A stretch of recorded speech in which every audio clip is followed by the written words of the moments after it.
Good morning. My name is Stephanie, and I will be your conference operator today.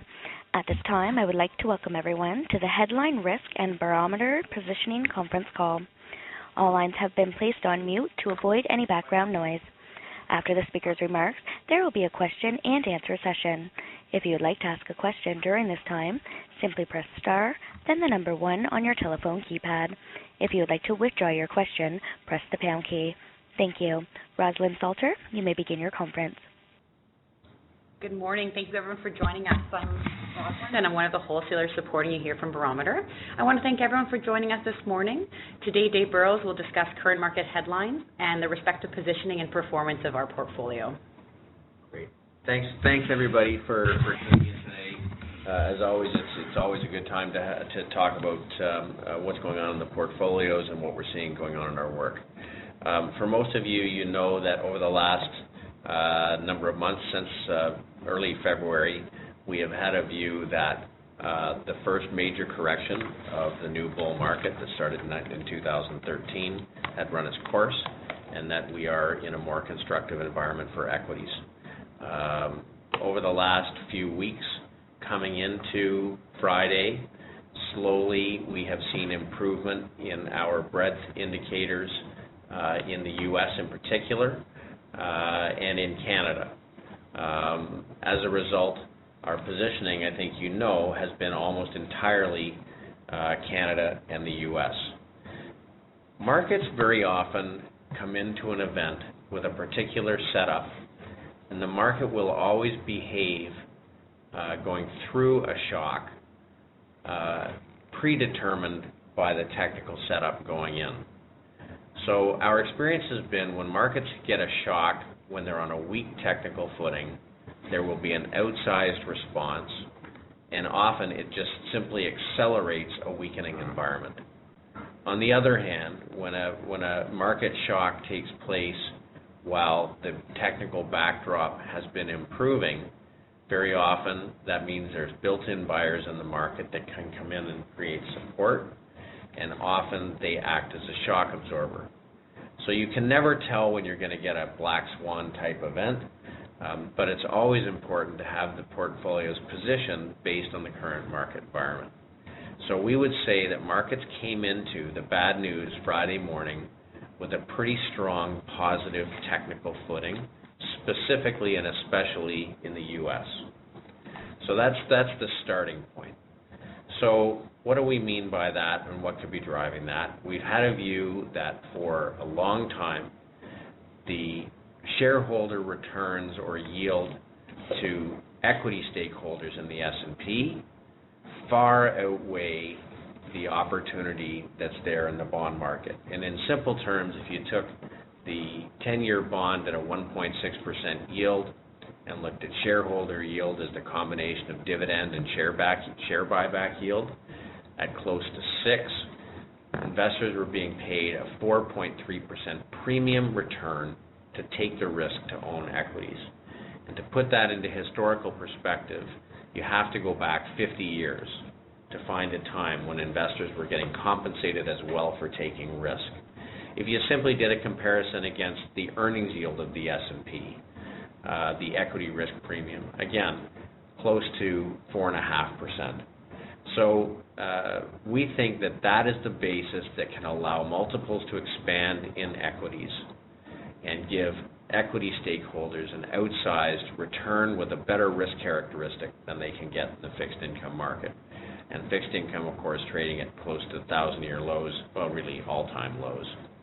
In reality, because very rarely or never have we seen negative yields like we have in Europe. So coming into Friday, not only are you getting paid a strong equity risk premium, but when you look at sentiment, and we've spent a lot of time talking about this over the last couple of months, sentiment, despite the fact the S&P was less than 1% from making a new all-time high, remained extremely negative and uncertain. So uncertainty, if you looked at the AAII report on investor sentiment, advisor sentiment, there were more uncertain advisors on Thursday coming in than at any time going back to the week after the crash in 1987. If you look at the number of bullish advisors, only recently, about a month before last Friday, you had fewer bullish advisors than at any time going back to a week after the crash in 1987, 30 years ago. So that was slowly improving, but still very, very low. So a combination of bearish investors and uncertain investors meant that the market was not set up overly optimistic. It was not set up to be unwound. There was a lot of negative sentiment. When we look at cash positions, the fund manager survey that looks at cash levels in long-only equity portfolios, they were at levels not seen since 2001. So cash positions, low levels of bullishness, and improving breadth, those are three shock absorbers under the market. Now let's look at the credit indicators. Credit spreads going into the event were benign, and in fact going through the event were relatively benign, so there's no sign of stress. When we looked at leverage in portfolios, relatively low levels of leverage. So when you get a significant unwinding in the market, it's caused by people being overly invested, overly optimistic, overly credit sensitive, and typically on a weak technical footing. We had the exact opposite of that. So 2 very difficult days in the market. Thankfully, U.S. and Canadian markets far less impacted than what happened in Europe and overseas, but not to say that it wasn't painful. It was a painful couple of days. I've asked Diana to come in, who's our head of trading, just to talk a little bit about what we saw by way of flows and just sort of trading action in the market. I think this is kind of interesting content. Hi, everybody. I just pick up on some of what Dave just said. Market was not set up to be overly optimistic. High levels of cash and very, very low leverage. But furthermore, those low levels of existing exposure were hedged.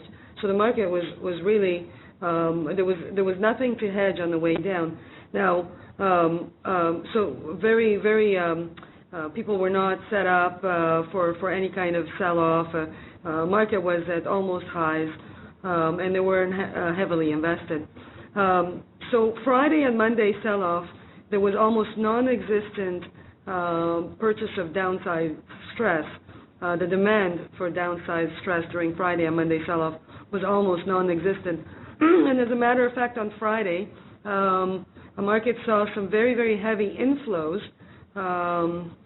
into the market on the sell-off in North America. On Monday, as a matter of fact, the S&P was down a little less than 2%, yet VIX, which is a measure of fear, declined 7.5% that day. Usually, that doesn't work together. Usually, the market major sell-off, major stress, volatility, as measured by the VIX, tends to spike up. So Monday was one of those outlier days that doesn't normally happen, where market's down substantially, and so is fear down substantially. So in terms of levels, we've kind of broken above certain levels on the S&P futures, where some hedging may have occurred on the night of the Thursday night and Friday, that some people may have put it on, and so those short positions that short-term traders would have put on, based on what we calculate based on the CFTC data that we see on open interest, those positions are now offside. Those are not long-term positionings. Those traders are there for a trade. As soon as they're off, the risk managers are tapping them on the shoulders, telling them, please cover your shorts, you're losing money. So that we're seeing today. We're seeing some heavy short covering on those 1 or 2 day positions. And like I said, the market has seen a lot of investments coming in and increasing on Friday and Monday. Volatility VIX is almost back to pre-Brexit level, if not quite at pre-Brexit level. A lot of metrics that we watch for sensitivity are basically back to Wednesday levels, And so if this stays this way, the whole sell-off, Thursday, Friday, Monday, longer term would look like a blip in the chart. So we're also seeing a lot of rebalances for month end and quarter end, which are expected to be fairly positive, coming from vanilla pension funds. And I would just leave with one other note. The sell-off and the volatility that we're seeing in the market as a result of unexpected outlier events also has to do with technical product trading that have nothing to do with price sensitivity. So you see this big volatility, big movement in prices, but then it just bounces right back as the vanilla fundamental investors tend to take a longer period of time to actually react. They want to see how things play out and then put money to work. The financials in the U.S., for example, have rallied the last 2 days quite substantially.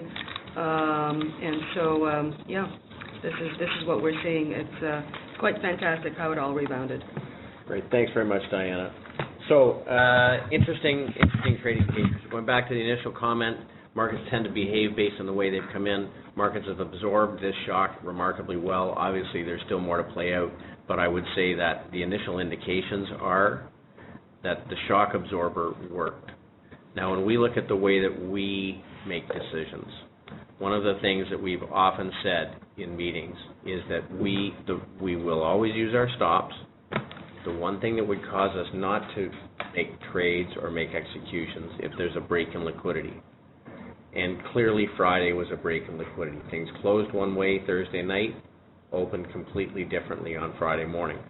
Now, in retrospect and in going through, so as a result, we made almost no trades on Friday. And in fact, we made almost no trades on Monday. But when we go back and take a look at our chart work on our individual positions, virtually everything pulled back, almost nothing broke down. So our stop points are put at the point where trend reverses or changes, where the balance of power between buyers and sellers is changing. And while we had lots of things pull back and some things significantly within range, those all held and have rallied sharply off there. So let's talk about the net impact. In the broad-based or broadly held funds and pools that we manage, things held in remarkably well. The high income fund in 2 days, where the S&P was down a little over 5%, and the TSX was down about 3.5%, was down about 1%. In the equity portfolio, again, it was about 1%. And in the balanced portfolio was down a fraction of 1%. So we are extremely pleased that the beta in the portfolio, as advertised, came in with much lower risk than markets. And on the other side, as things have rallied, certainly they are participating well in the trading yesterday and today. Virtually all portfolios trading ahead of market returns on the upside. So I think that the positioning is quite strong. The global macro portfolio that we run was more aggressively positioned coming in, being so close to breaking out. Certainly was impacted on Friday and Monday, but again, rallying back very sharply yesterday, very sharply today. So let's talk about our overall positioning. We came into Friday with the majority of our portfolios about 65% focused in the U.S., about 35% focused in Canada. We had a 0 Europe weighting, we had a 0 China weighting, we had a 0 emerging markets weight. So clearly those were things that got impacted the most, and basically one of the major culprits that hurt those things was a very strong U.S. dollar, which put stress on certainly emerging market commodities and European currency trade, put a lot of pressure on their markets. Let's talk about the themes that we're focused on. So really across all of our mandates, we have two very significant themes. The most important theme that is everywhere, and we've talked about this for a couple of years, are those securities that we think could be the alternative to fixed income for conservative investors that need to generate yield. And those are dividend-paying equities. So virtually all of our holdings right now are dividend-paying equities, and they fall into a couple of camps. One very important camp that we're focused in are what we'll call the bond proxies. the things that behave a lot like bonds in that they have low economic sensitivity, they are defensive by nature, but they have significantly higher yields than what you can get in the Treasury bond, and also have some dividend growth attached to them. So very strong balance sheets. When we look at corporate spreads versus govies on Friday and Monday, corporate spreads were very stable. So there wasn't concern about corporate balance sheets, and of course we have very strong balance sheets. The income portfolio yield is roughly a 50% premium yield to the yield in the S&P. So I talked earlier about the S&P's yield versus 10 years being very attractive. The yields in our income portfolios significantly higher than in the S&P. Revenue growth in the income portfolio is roughly twice the revenue growth in the S&P. Earnings growth is roughly twice the earnings growth of the S&P. So not only are the yields higher, but the fundamentals are better and improving faster than the market. That speaks to security selection. From a theme perspective, the bond proxies would include things like utilities, telcos, and pipelines. Now we'll talk about utilities just for a moment. We do have utilities exposure, but they are growth utilities. So things like American Waterworks, which is a growth-oriented company, NextEra Energy, which is a Florida-based utility, low-cost utility with higher growth, much higher growth than the utility group. And then we do have, as I think most of you know, for the first time since 2014, in January, February this year, we added pipeline exposure, which we bought at the time our work on energy was bottoming. And we aren't buying these specifically for dividend growth as we were 3-4 years ago. We're buying these for stable dividend payers. So that is one camp we're in, the bond proxies. Dividend growers. This includes things like consumer staples, healthcare, and defense companies. These are companies, again, that are very defensively focused, very domestically focused, like healthcare, but where we're going to get dividend plus some growth. So an example there would be Bristol Myers, 2.2% yield, but with a very significant dividend growth rate well north of 10%. Could be as much as 20% going forward over the next 3 years. Medtronic.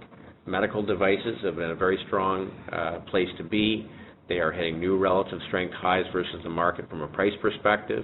Medtronic is the leader in implants for heart rhythm and have several growth areas.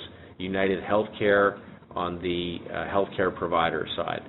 The defense sector, Lockheed Martin, Northrop Grumman, Raytheon, these are all companies with very significant long life order books that are growing. Defense spending in the U.S. is picking up. 90% of the revenues for many of them are coming from the U.S. government. So dividend growth is a second key camp. The third camp that we're focused in, which is a little bit more aggressive and a little bit more focused in the equity portfolios, would be what we call secular growth sectors. Sectors that are in the asset class that we think has a tailwind, equities, but sectors that are benefiting from the structural shifts that are taking place in the underlying environment. And those themes would include cloud computing, software as a service, digital advertising, and fintech. On the subject of financials, one of the fortunate things is that because financials had been weak relative to market, we came into this event with very low financials weight, and specifically low bank weight, low insurance weight, the most market sensitive and the most interest rate sensitive. We do have a significant component in financial technologies, and those would include things like, companies selling consulting and plumbing for the banks like Fiserv, companies that are changing the way markets trade like Market Access, and payments companies like Visa.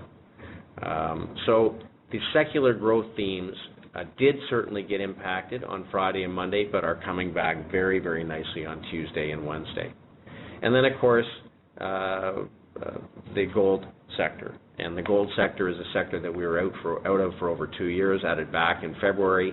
It is a significant weight really across all of our portfolios. Gold's behaved remarkably well going through Friday and Monday, paused on Tuesday, and are rallying again sharply today on a weak U.S. dollar. So our themes are working. We've said now for several weeks we're very excited about the positioning in the portfolios. We are excited about the market's ability to absorb bad news, and this has played out over the last few days. Looking forward, obviously there's going to be continued news flow, but Brexit is going to take forever to play out. And when you consider the U.S. economy has almost nothing to do with the UK and very little to do with Europe, this is a place that we should be focused. We always talk about things that are good getting better, not broken getting fixed. The U.S. is good getting better. From an economic perspective, economic data over the last few weeks has been coming in ahead of expectation. The index of economic surprise is improving. Employment data is improving. Consumer confidence, again, yesterday came in at 98, came in ahead of expectation, so the U.S. consumer is improving. And that's important because 72% of the U.S. economy is driven by a consumer and a domestic consumer at that. So we are continue to be positive. Obviously, there's going to be news flow, but in the end of the day, there are always going to be these news type events. As far as the Fed goes, I think this probably makes it less likely we get a Fed rate hike, as is being borne out in the probabilities. That probably takes the concern of rate hikes off the table. As far as U.S. election goes, again, that's going to be news flow. It's going to continue. If Hillary were to pull ahead, it's going to be better for certain sectors. If Trump pulls ahead, it's going to be better for certain sectors. Those are tactical things that we'll watch for changes. We are not seeing changes in our current positioning. From a currency standpoint, the portfolios are largely hedged back to Canadian dollars. And we've done that because the backdrop for energy continues to slowly improve. Now, we still don't know if this is just recovery rally off the lows in February or whether it's going to turn into something longer term. You can't get a long-term trend without it starting as a short-term trend. So we are positioned. We have more positioning in energy in infrastructure than we do in producers. But again, going back to the rifle shot, we do have some energy positions that are much, much better than their peers. Companies like Pioneer, whose cost of production basically is the lowest in the U.S., where they have a strong balance sheet and they've demonstrated their ability to buy cheap assets at a time when others need to sell. So they just bought some significant assets from Devon Energy. We've got companies like 7Gen, which have a very unique business model. We've got Whitecap, which has a very unique growth proposition. So these are very, very sort of rifle shot positions. So coming back to the current day, I guess there's one interesting statistic I'd like to point out. There have been 17 occasions since 1928, or almost 100 years, where from a market that was close to making a new high, less than 1% from making a new high, you got a gap down of more than 3% in a single day. So 17 times where a market was 1% from making a new high, gapping down 3% in a single day.